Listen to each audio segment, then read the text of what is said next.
be able to go out to deal with it. Another issue you have to deal with. It will be.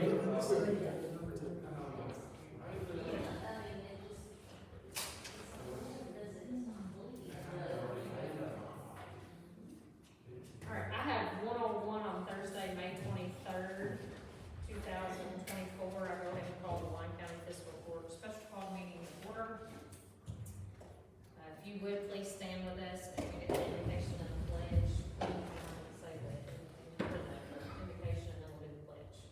Dear Lord, we just come to you thankful for another day, thankful to come to you and this community and do the county's business, and we pray that what we do here today is pleasing to you and it's Christ-like in everything that we do, dear Lord. We thank you for our veterans, those as we celebrate Memorial Day this coming weekend. We thank you for those that have given their life, that we can experience freedom today. We pray for those families that are still feeling that loss from those people that have given the ultimate sacrifice. We thank you for our county, our state. We thank you for all of our law enforcement, our first responders. We pray that you put a hedge of protection around them. Again, be with us as we do the county's business, that we will do it in Christ-like manner, and give you our faith. We ask it all in Jesus' name. Amen. I pledge Allegiance to the flag of the United States of America and to the republic for which it stands, one nation, under God, indivisible, with liberty and justice for all.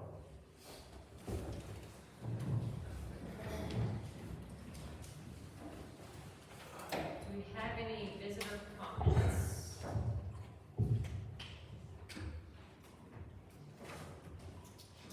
I see none.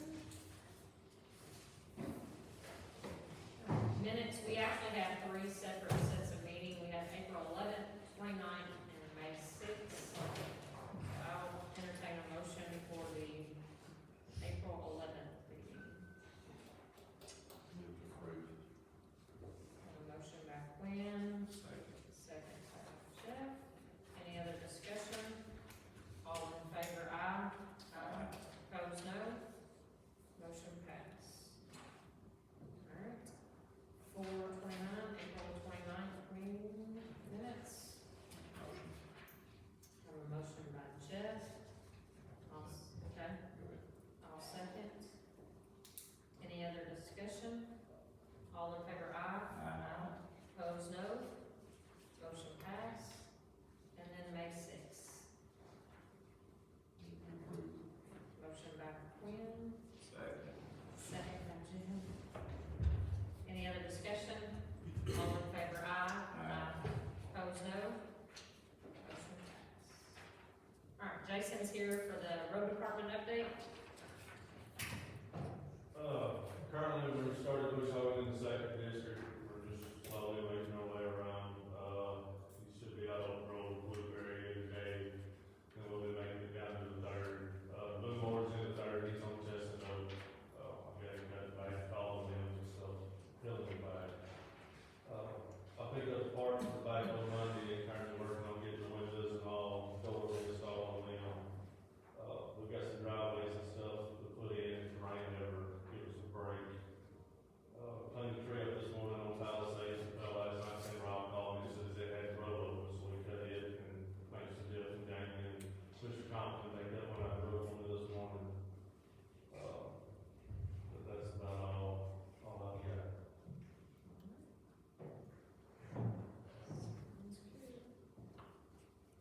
Alright, we will have the second reading of the budget for fiscal year 24. Have that. With the changes that were voted on in the May 6th meeting, I believe it was. So I'm taking a motion to accept the budget as printed. So move.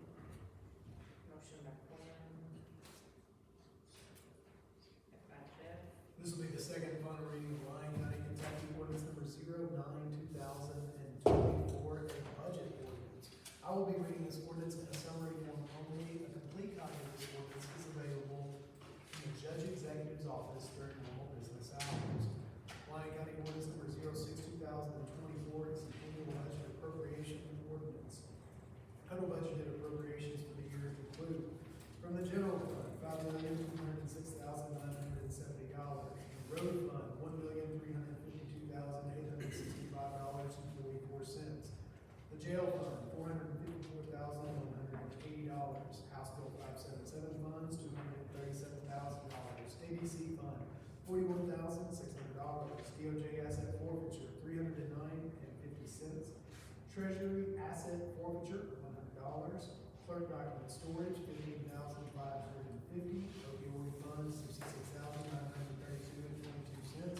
ARPA monies, $747,545.14, for a total of $8,143,052.36. This has been the second and final reading of Lyon County, Kentucky Ordinance number 06/2024, the annual budget ordinance. Any discussion? Any other questions? All in favor, aye. Opposed, no. Motion passed. All right, you should also have a copy of the employee salary schedule. This will take effect July 7th, 2024, as this, the new pay run will be July 7th through, July 20th. That, for the payroll purposes, that's the date it will start. So I'll entertain a motion to accept the salary schedule as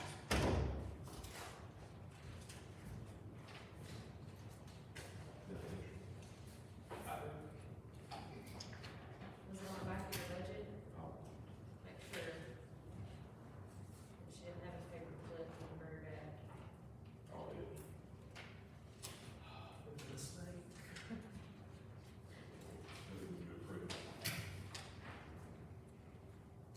Motion by Quinn to approve.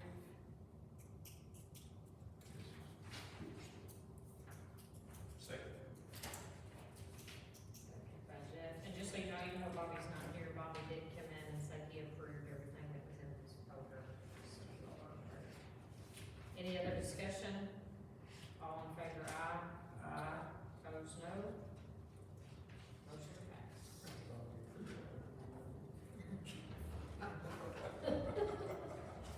Say something to him about that.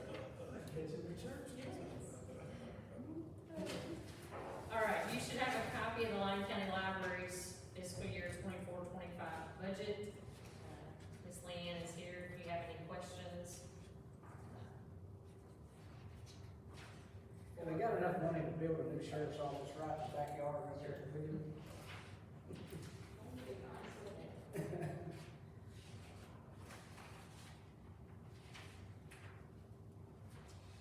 Another question about the budget, are y'all, another question, are y'all still considering adding on to the, what's the status of that? When we had it, went through the architect and all of that, it come in way over budget. And Jamie had asked us to kind of look back into it when she became a judge, and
all get the Acceleron or the Accelecom that they put in the internet that was ran to your office from the state? Oh, is that what it's called now? Okay. Did you all go with that, or do you all still have AT&T, or what do you all? They randomly drop in and do a little bit of work, but nothing's been finalized. Okay, got it. But right now, we still have Fastnet. Okay. So I think we currently have Fastnet and AT&T. Krista had surgery yesterday, so she couldn't be here today. The Silicom ran, equipment into our building before I was elected. It was in the closet out here. And they finally ran all the wiring to that here recently. And so, if I'm not mistaken, this is what the state is doing across the state. And we can get faster speed for less money with them, and it's wired fiber. It's already in our building. They're doing all governmental entities first. I believe the health department has it. Is this the old Kentucky Wire, but it's now called this? Yes. And so this is cheaper than what we're currently paying. But before I just up and get rid of AT&T, or I want, the court to be a part of this, cause this is a big change, but I think it'll be better for our building, as a whole in regards to how fast the internet will be. So you have AT&T in here now? And they're a pain to work with, just so you know. What do we pay now? I wanna say we pay a little over $800 a month. Yes, 600. Would that also get our fax issue taken care of, we hope, or do you know? Well, it's on here, but I'm not sure, because everything is now voice over internet protocol. So the phones everything's been operate- updated in the building to my knowledge, except the fax lines. And we're Yes. still having problems with fax, and for the criminal justice information system, we have to get stuff by facsimile that we can't get by email, even encrypted email, so we still utilize fax, whereas other places may not. I think the third page shows you the voice cloud installation, et cetera, but that is, we would have 6, I think, fax lines, because, Lee's office has to have 2, one for his office and one for the child support office. So that would cover those. And I have one. You have one, we have one that's 4, he has one that's 5, and Christie. So is it everything in this building? Mhm. What about that? That's all state. That's They state. provide all of that. But I think it's over there too. Is it I think they did run it over there.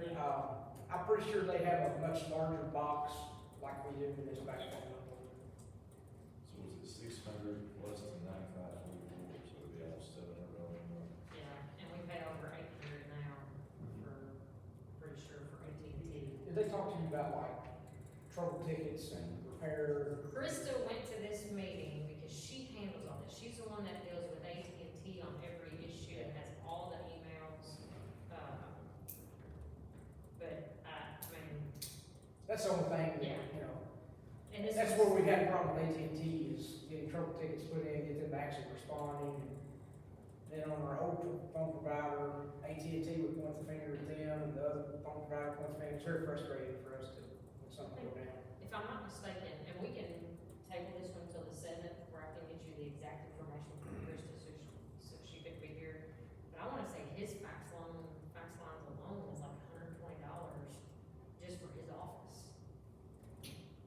Please, it's crazy.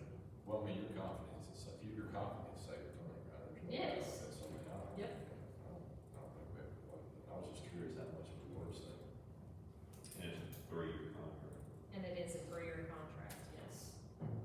And it's the upload and the download's like, 500 in, and I think we only get like 50. I did speak to this yesterday. Yeah, it's crazy. I just got started. It would definitely help our deputies when they're using a lot of these systems, especially with the we've got a new software program where we upload pictures from accidents and cases into a cloud, and sometimes even the newer internet, it takes a long time to do it. Those speeds would definitely help.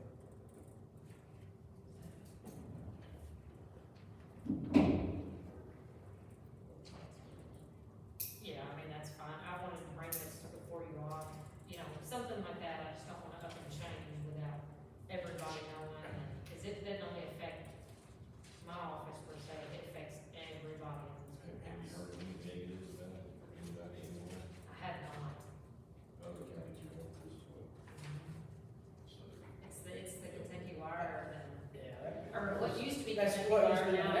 goal was to get it to every courthouse, or government, courthouse, places like that first, and then Is that the I think the one? original Is that the one? deal was where they were gonna let it privatize off of that, and I think they faced a lot of general assembly scrutiny, and so they kind of fine tuned their model from that point on, so I think that's probably why they changed the name too.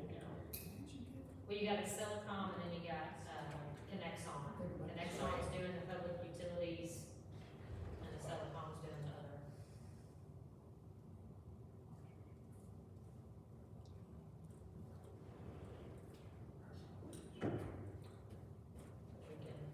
We can, What is it faster and cheaper? to me, there's no. And it's already installed. It's already installed, it's in here. It's just, I think our contract on AT&T runs out in October, so we won't do any switching until then. And I know Carrie's looking at it and EMS is looking at it, but you know, like it's $600 for us, well, they wanna charge them $600 as well individually. But if Carrie and EMS will split it, Commonwealth Attorney's Office and EMS will split it, it's like $425. And so we're trying, and it will help the city of Bettyville if we go to it, they'll be able to get it at a cheaper rate as well, so we're all trying to work together to make it I would be cheaper for on it. all of us. I would be for it. The only question I have as an office holder is just about the repair trouble tickets. Are they timely? I mean, because AT&T's not right now pretty much, so I mean, hopefully anything will be better. They sent us a $2,000 bill and it wasn't even our county or state. They may not. Heard the director of EMS. No, that's true. But it was the topic of the lunch table yesterday.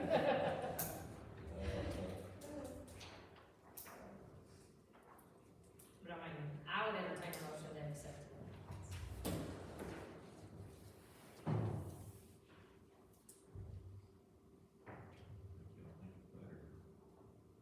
I think it's better. I'll make a motion to change this. Go to it. I'll second. Motion by Joe, second by Quinn. Any other discussion? And I will add, I will get you the information on trouble tickets, et cetera. Yes. It's super fast. All in favor, aye. Aye. Opposed, no. Motion passed. All right, next is the RMT road collection and document discussion, and we do have Cameron here from RMT. I think you all have all watched videos or had discussions with Aaron Rhymes, is that how you say it? Correct. And Jason, our road foreman, also was able to see this system. When we had the tornado and we had damage to our roads from trucks coming in and moving debris, etc., FEMA denied us any of our road damages because they said we didn't have documentation of how our roads were before the tornado came through. And we argued all day long, we just paved them, you know, we don't go out and just take pictures of all of our roads, etc. We weren't the only county that faced this. Multiple counties and cities have had this issue with FEMA. Hopkins County, the city of Madisonville currently has RMT, and they love it.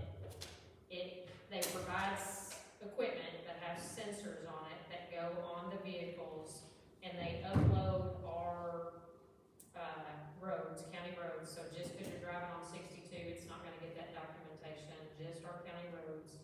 And it will tell us what issues we have with the roads. It also videos the right-of-ways and the roadway itself. And Cameron, tell me if I'm saying anything incorrect. No, yeah, absolutely, you're spot on. I can just give us kind of a high-level overview really quick. What we've done is we've developed a hardware system that we mount on the fleet vehicles, the agencies that we service.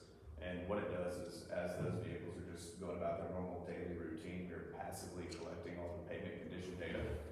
So it allows us to show you not only in real time what the current condition of the entirety of your network is, but also really analyzing the trends in data. So, you know, our road assets are obviously one of the most valuable assets that the county is responsible for maintaining, and understanding how quickly those roads are depreciating and the opportunities to combat those rates of depreciation. So we're really heavily focused on a simple and seamless transition to preservation efforts. So for each and every road within the county, we can show you what opportunities you have to go do preventative maintenance with different emulsions and treatments to those roads to amortize the life of those roads over a longer period of time. So we're generally seeing an increase in lifespan of around 25 to 40%. So if we can take a road that's normally gonna last 10 years and make it last 14 years, you know, we're seeing really high return on investment from those preventative maintenance treatments. And that's what this system is doing, is it's actually analyzing the entirety of your network on a day-to-day basis for, you know, combating FEMA claims and whenever we have a critical weather event, being able to quantifiably say with data, this is the damage that occurred to our network, and or just regular operations of, you know, how do we need to allocate budget, how much budget do we need to allocate, you know, predictive analytics on where our network's gonna be in X amount of years, and for each dollar that we spend, how can we get the most bang for our buck? So that's, you know, the whole of the system, if you will. And they just presented the Hopkins County Fiscal Court to Judge Jack Whitfield on Correct. Tuesday. And Christian County's Judge, Judge Gillum, has also reached out as well. You know how we do this sheet, so you all go out and drive your roads and tell us which ones are the worst, and then at the time it was Tommy, now Jason would have to go out and we would have to drive them again and try to rank them. All of this data will help us tremendously in seeing which roads are worst. It will give us documentation, heaven forbid, if we've ever had another tornado or any kind of major damage come through. It is a yearly fee. The totals there in front of you. Or what other questions do you all have, discussion, what do you all?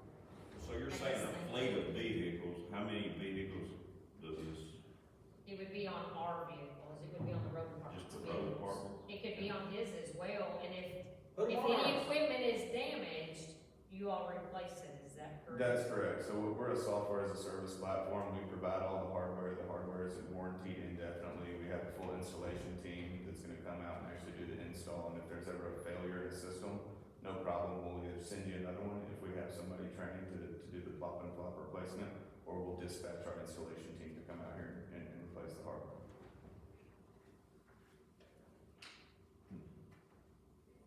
Well, I understood this, like, if we went down road A and road B and C, it would kind of rank on which one needed it or something done to it, right? Yeah, that's exactly right. So we have what's called the PCI, or Pavement Condition Index, which is a rating of 0 to 100, which is essentially a representation of the health of a road, right?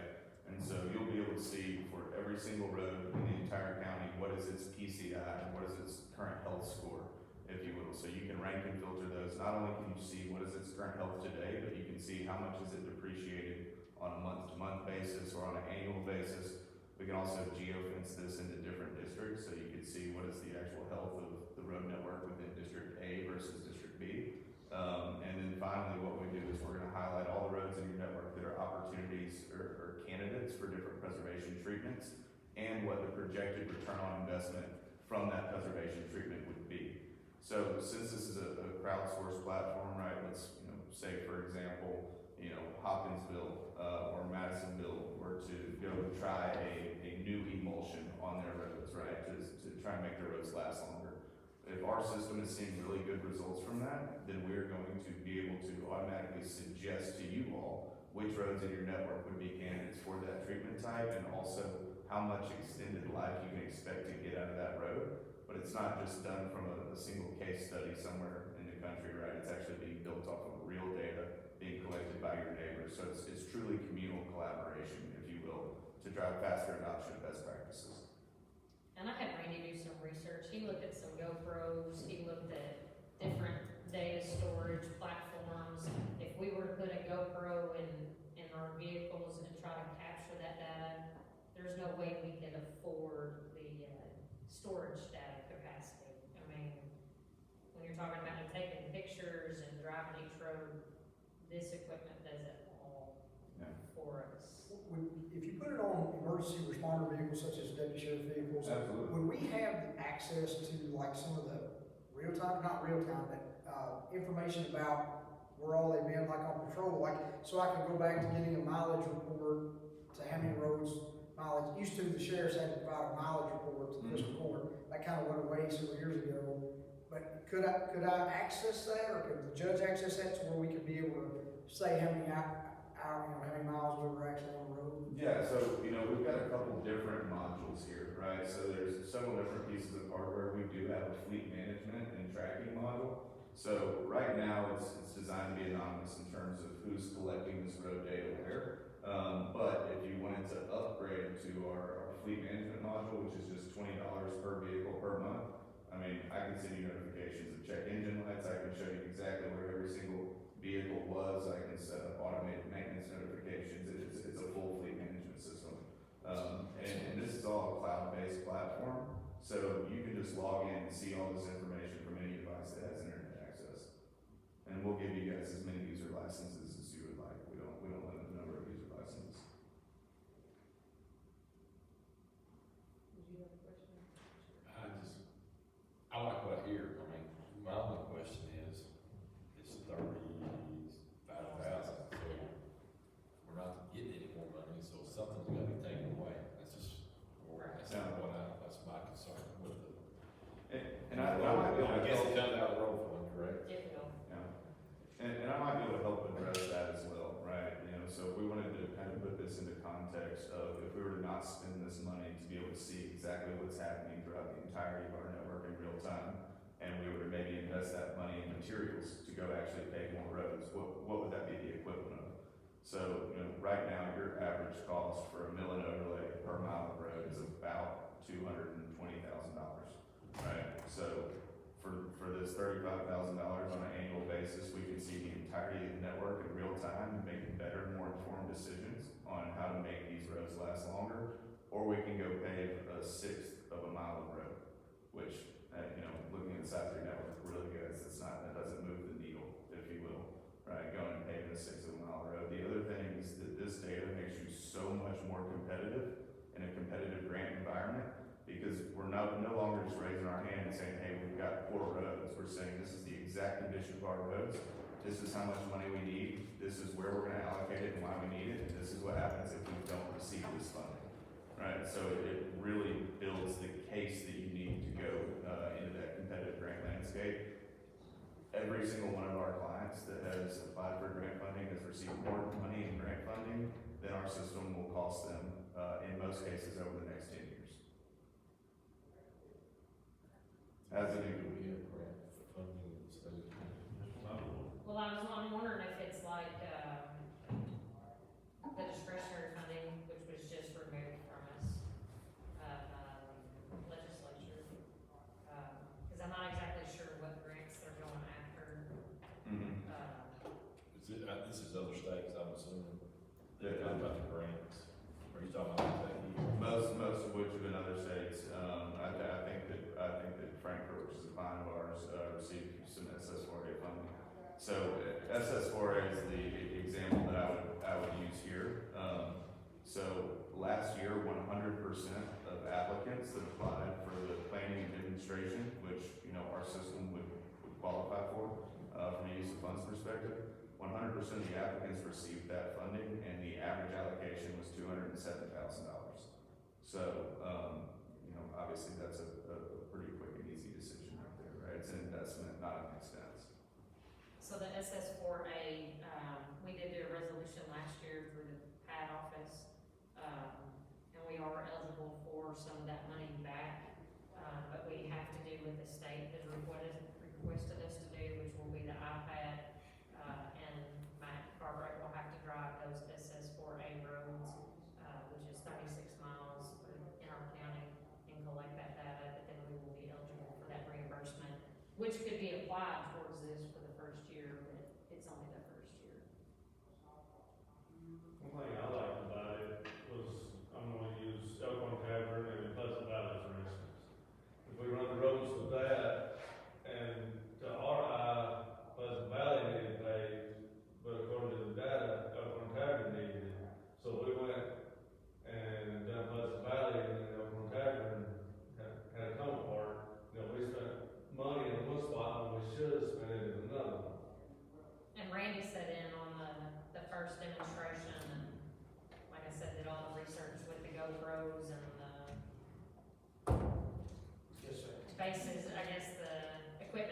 store all the photos and the videos and, Yes, sir.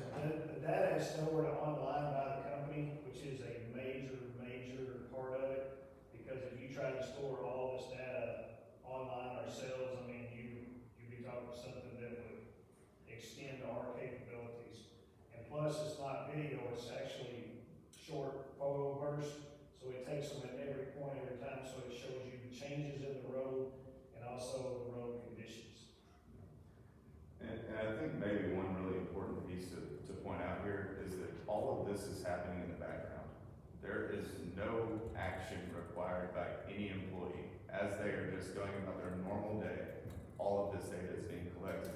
In any other manual collection environment, you're gonna have to allocate resources that, even a 120-mile network, if you wanna go log the video for all those 120 miles, then go back in and manually label all of that data. We're talking about months worth of work here, even in a small network, 120 miles. The real value here is that it's all happening in the background and fully automated.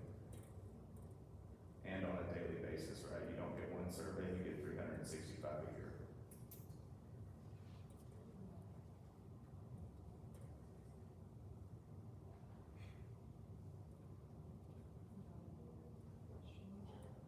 This is what we have to vote on then. like, you know, Okay.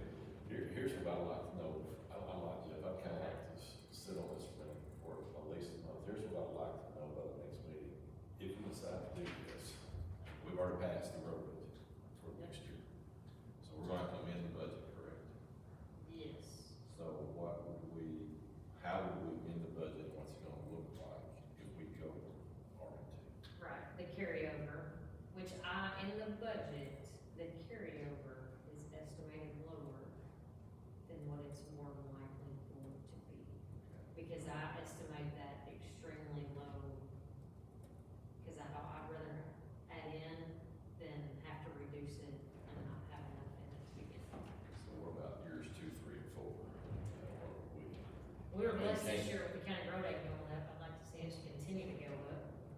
But, I mean, that's the only question that I have is the continuance of it. And like I said, I pray we never have another tornado, but I'm thinking, we lost 541,000 to begin with. They cut it down to 341,000 and they denied us. I'd like to put it on next month's agenda. Okay. Let's have a little more time, look at the budgets, see what.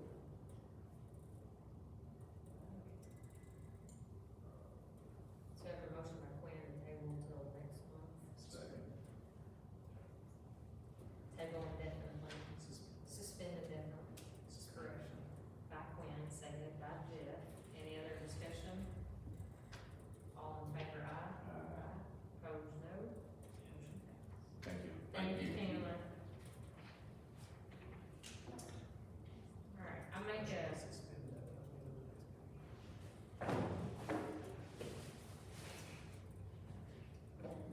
a, motion to appoint Dennis Trent to the Line County Fire District Number 1 with a term expiring May of 2025.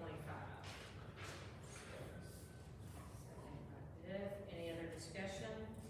All in favor, aye. Aye. Opposed, no. Motion passed.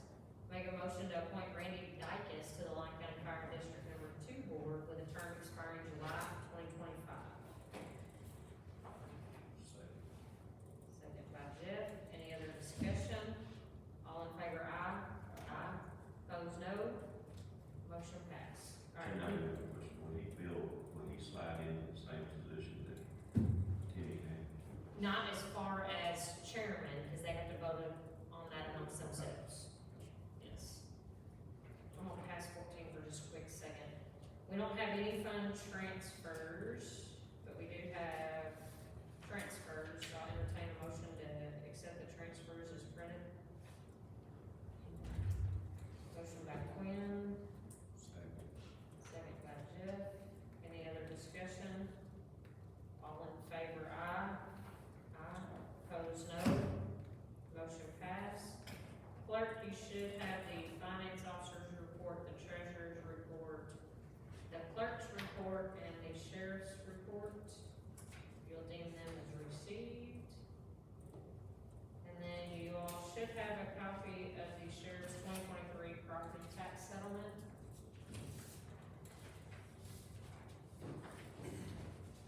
anybody has any questions, usually there's sort of zeros at the bottom of the first page. Our software is new, we're still having a little hiccups with it as it relates to exonerations. It's within the tolerance of $20, it's like $14.79 on the end there, but the second page is the supplemental tax settlement. It's just those are additional bills that come to us after this tax roll has been certified for the year. So that's what was paid out to each district listed there. That was in addition to the original tax roll. And then finally, the last one is the franchise and bake shares taxes. Anybody have any question? Any question on that? Do you need a motion on that, Rick? Actually, I think I do. I think I actually do have to have a motion on that. And then you have to sign. Alright, motion by Jeff to accept the sheriff's 2023 property tax settlement. Second by Quinn, any other discussion? All in favor, aye. Aye. Opposed, no. Motion passed. You should also have the claims. Anybody have any issues on the claims?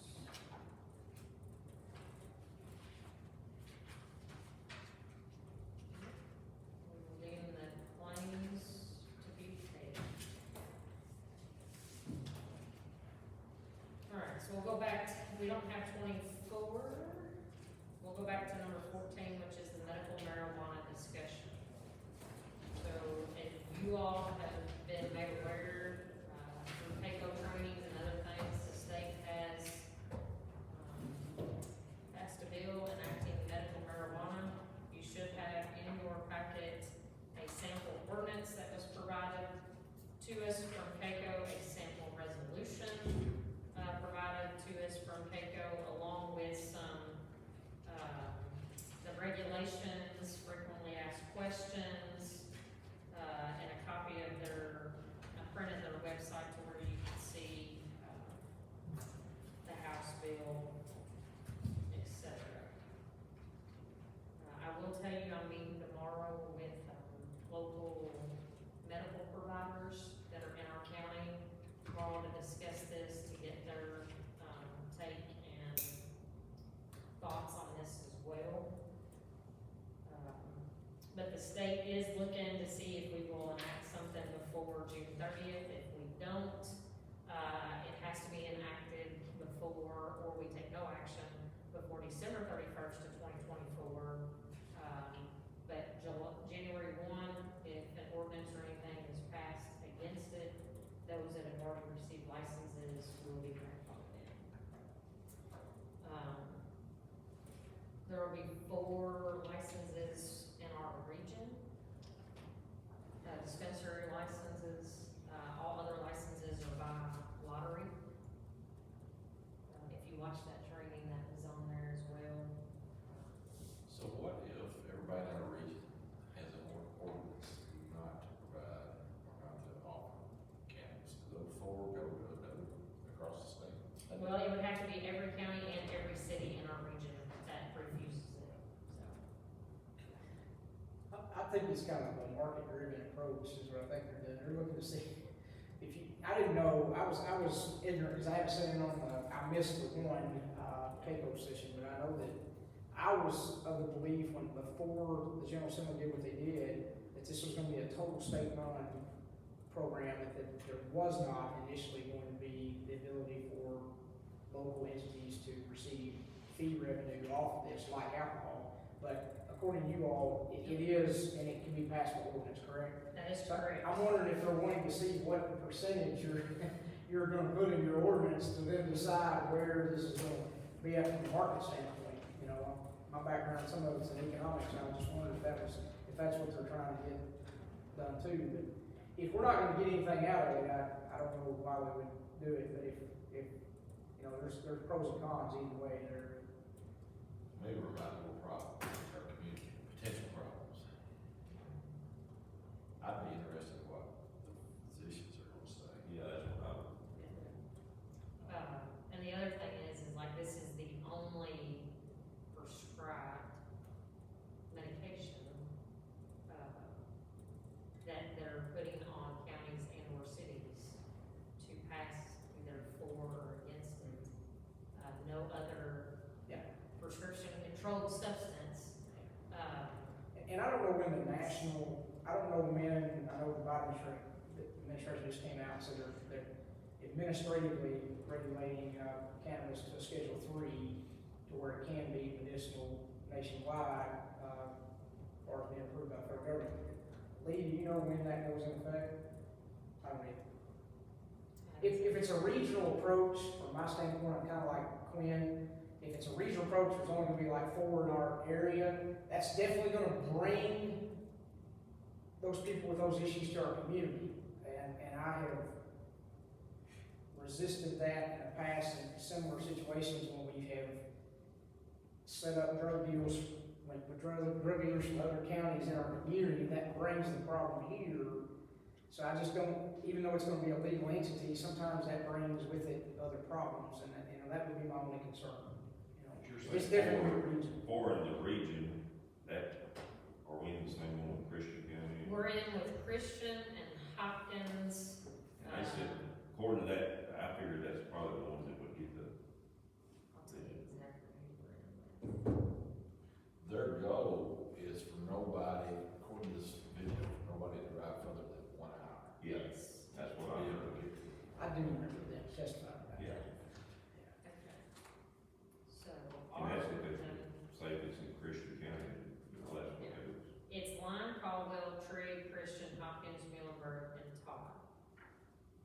I would say Christian will be a yes, Hopkins will be a yes, whether it's Hopkins County or Madisonville, or Hopkinsville or Christian County, they will be a yes. You could probably even see Trigg or Todd or even Muhlenberg. It's my understanding that if we passed an ordinance that says no, that if the city wanted to pass an ordinance saying yes, They can, that is correct. If we say no, Yes, if we say no, the cities can. right. I've asked both mayors to meet with me, and I haven't heard from either one of them on it, because I just kind of wanted to know what they were thinking, or what their council I was can tell thinking. you what, It's my understanding the application process would have to come through the planning commission. That's what I've been told, just like the solar panels. And it may, because again, we don't have countywide planning and zoning, and that was a question some of us asked. I think the application still has to go through the state, but then would come back to us, but I could be wrong. City of Catawba had this on our last city council meeting, and they voted for the voters. The resolution for the voters to, Yes. so the city, it will be on a city ballot then, and they have to provide you that, Lori. And once that's passed, whether it's ordinance or resolution, they have 5 days to provide that to the state. And so that will be a question on their ballot, on the ballot. Because that was a question that was asked if we also put it for a vote to the public, that it would be on the county ballot and the city ballot if both of them put it. It won't just be one question, it'll be on there twice if you live on the city ballot ballot. basis for city voters and for county Yep. voters. And will that be in November? Yes, Because we've already got 2 constitutional amendments on the ballot in November. it'll be on the November ballot.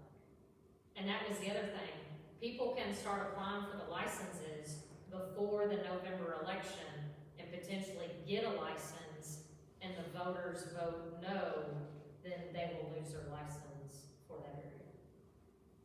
How many licenses are we gonna give out? There's only given 4 dispensary licenses in the region, the others are all lottery. it's 44 or 48, because there's a couple of reasons that get too extra. Jefferson and, Yeah. Fayette. 48. The way I understood it, you couldn't sell this stuff anywhere, like in the convenience stores or. No, it's only, Have y'all not been calling? It's only medical. We have little green crosses.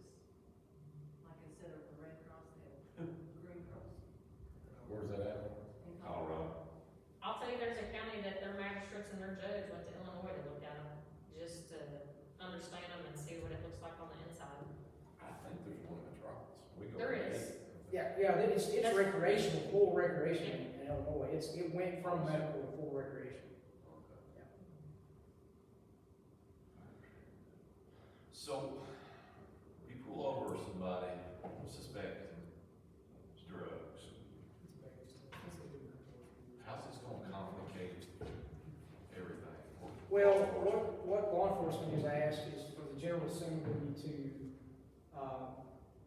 up with some type of legislation that puts a, Per se. per se limit, like alcohol. So if you're driving at a level of anything from 0.05 to 0.08, you could possibly be under the influence, but at 0.08, you are per se under the influence and illegal to drive a vehicle. We've asked for that threshold. We've been asking for it for a long time, but we asked for it even more from the General Assembly with this legislation, and I think it's still being debated, but they did not pass it. How do you measure it in the system or somebody? It's, So is it nanograms per milliliter? But it's Is that also about based blood on, tests? Is that Blood what- test, yeah. but it's also based on what is, I mean, what's fasting or, what's the word? Metabolite and, Cannabinoid metabolites. yeah, You're looking at the difference between 11 milligrams of THC and coconut THC. It's how the body metabolizes THC within the system. It's difficult for law enforcement to make that determination sometimes, and it's not as easily as alcohol. Alcohol is a little more easier to detect, it's easier to make decisions on. Controlled substances are sometimes hard unless the person is so much under the influence, they're manifestly, so it's obvious, so to speak, that they can't continue. It is difficult from a law enforcement perspective. I think all of us have worried that at times have we let somebody drive off that, maybe shouldn't have, but you do the best you can with sobriety tests that you're given and trained with, and it's just, you just can't put a PBT in their mouth and it give you a reading that tells you like you can with alcohol in combination with other tests. and I try to look at the county, we're a tourist community as well, and what we have here. And then also there's some people that have had cancer and other things that have gone out of state to get it, that's prolonged their life for a little while, I mean, Yeah, I can certainly be empathetic. We have a higher cancer rate here than most all the other places, but I can also tell you this.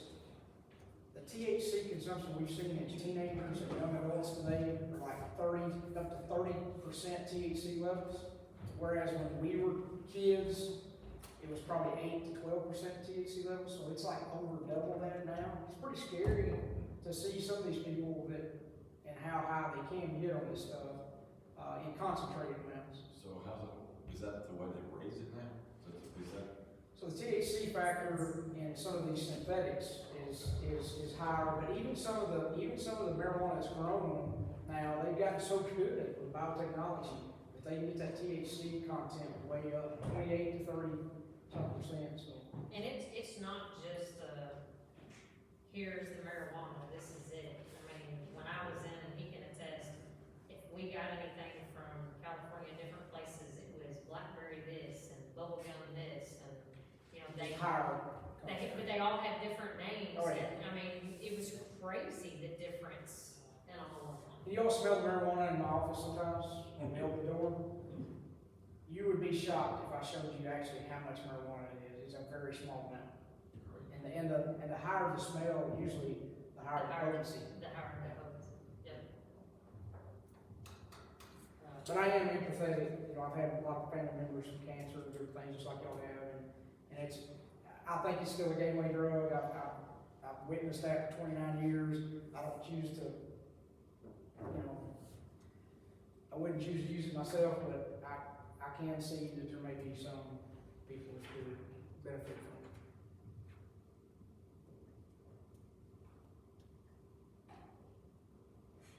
I mean, I do think, we put it on for sure, June 7th again, to allow Bobby to be here, but I mean, I just think And you'll have information from physicians at that time. yes.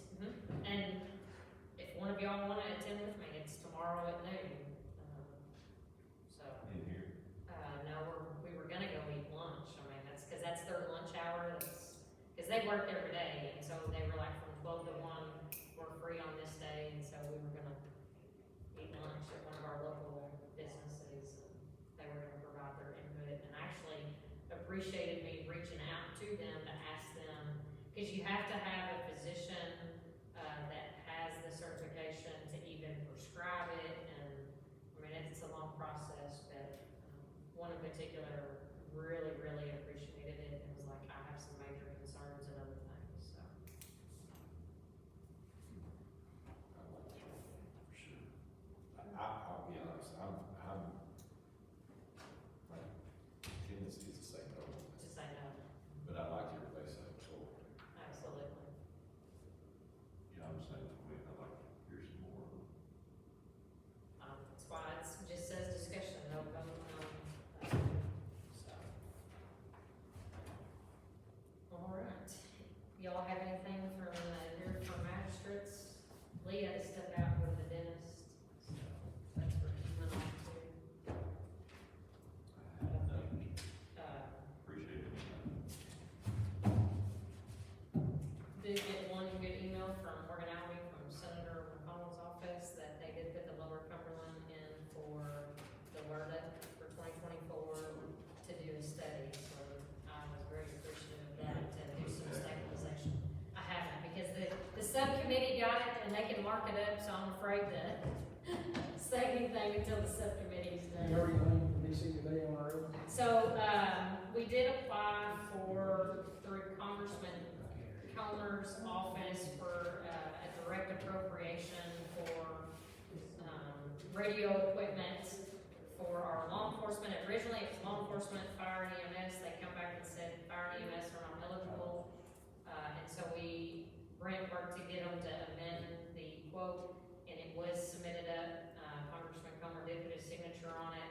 Now it'll go before another committee, and we just pray that they don't, exit. I don't know why they would, but you never know, but They it said would be in yesterday, next year's, it'd be in 2025. they said yesterday they felt like today's would be the third of 4 major hurdles. Yeah, And if they got over the next one, whenever the budget was eventually passed by Congress, which has been delayed over the years, but they're trying to get back on track now, they felt pretty good would be good. So we've made 3 of the 4 hurdles, thanks to Judge Smith as well for staying on that. $691,000. that's what we asked for, that would be a direct. We're approved for all of it, if it makes If it it through makes it final through. phase.